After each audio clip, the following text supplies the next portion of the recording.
बिस्मिल्लाहिर्रहमानिर्रहीम। मैं उर्दू लेक्चर के वाले से मोहम्मद ज़िया रसूल आप बच्चों से मुखातिब हूँ।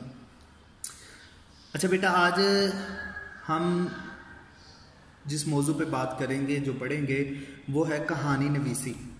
आपके निसाब में आपको पता है कि ग्रामर के हिस्सा में कहानी भी जो है वो शामिल है। बेटा, कहानी के मुतरादिफात अगर देखें तो हिकायत और किस्सा, इसको भी कहानी ही कहा जाता है।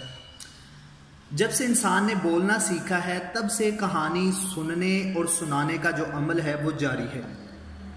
अब देखें कि दुनिया ने इतनी तरक्की कर ली है, उसके बावजूद वो कहानी की जो रवायत है अभी तक जो है वो उसी तरह कायम है।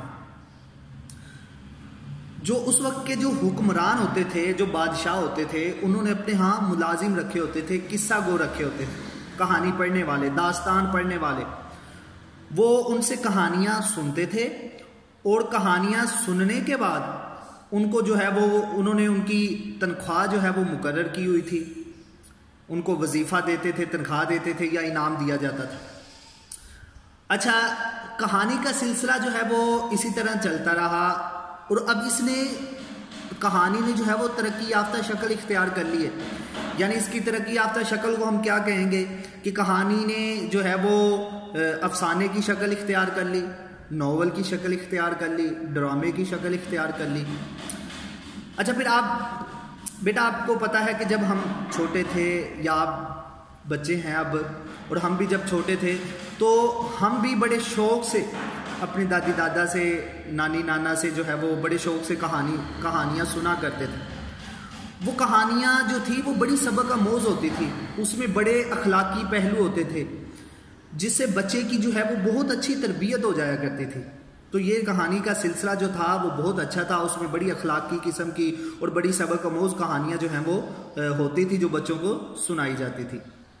तो बेटा, कहानी को जो है वो एक तो इसको पढ़ने का तरीका और उसको याद करने का तरीका भी आपको जहन में रखना चाहिए कि कहानी जो है वो इसमें माजी का सिगा इस्तेमाल होता है, माजी में बात की जाती है। यानी एक दफ़ा का जिक्र था, एक गांव में एक शख्स रहता था। तो जब भी हम बात करेंगे तो कहानी में माजी की बात होती है। तो बेटा, आज हम आपके निसाब में जो शामिल पहली कहानी है शेर का घर, उसको पढ़ते हैं। एक गांव जिसका नाम शेरपुर था, जो दरिया से ज़रा हटकर आबाद था। गांव और दरिया के दरमियान सरसब्ज खेत थे। दरिया पार एक जंगल था, जिस जंगल में एक शेर रहता था और उसके साथ और कई शेर अपने घर में धाड़ा करते थे। दरिया को कश्ती के ज़रिए अबूर किया जाता था, क्योंकि दरिया पर कोई पुल न था, इसलिए लोग जो हैं वो कश्ती के ज़रिए एक गांव से दूसरे गांव की तरफ रुखसत होते थे, रवाना होते थे।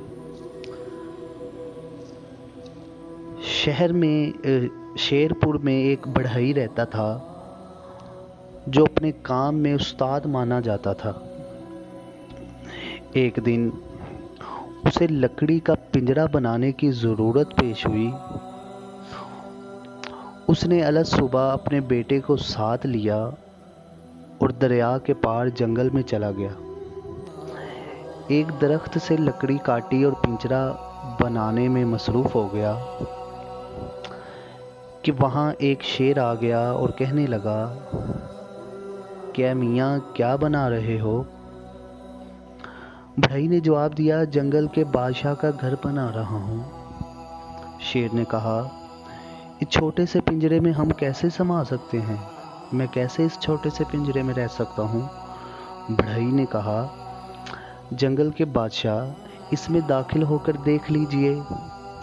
शेर ने आओ देखा ना ताओ, इधर देखा ना उधर देखा, कुछ सोचे समझे बगैर पिंजरे में दाखिल हो गया। बढ़ई ने फौरन दरवाज़ा बंद कर दिया। अब शेर कैद था और पिंजरे से निकलने के लिए बेताब था, बेचैन था, इस तराबी के आलम में था कि बढ़ई ने अपने बेटे से कहा, लोटा लो اور آگ جلا کر پانی کو خوب گرم کرو۔ اس کے بیٹے نے ایسا ہی کیا۔ جب پانی ابلنے لگا تو بڑھئی نے لوٹا اٹھایا اور شیر پر ڈالنے لگا۔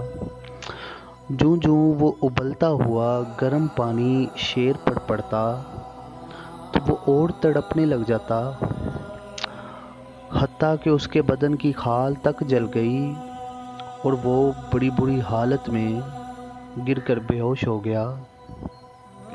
بڑھئی نے یہ دیکھ کر پنجرے کا دروازہ کھول دیا۔ شیر باہر نکلا اور بے تحاشا جنگل کو بھاگ گیا۔ بڑھئی نے اللہ تعالیٰ کا شکر ادا کیا کہ جو بلا ہے وہ میرے سر سے ٹل چکی ہے، اور وہ اپنے کام میں مگن ہو گیا۔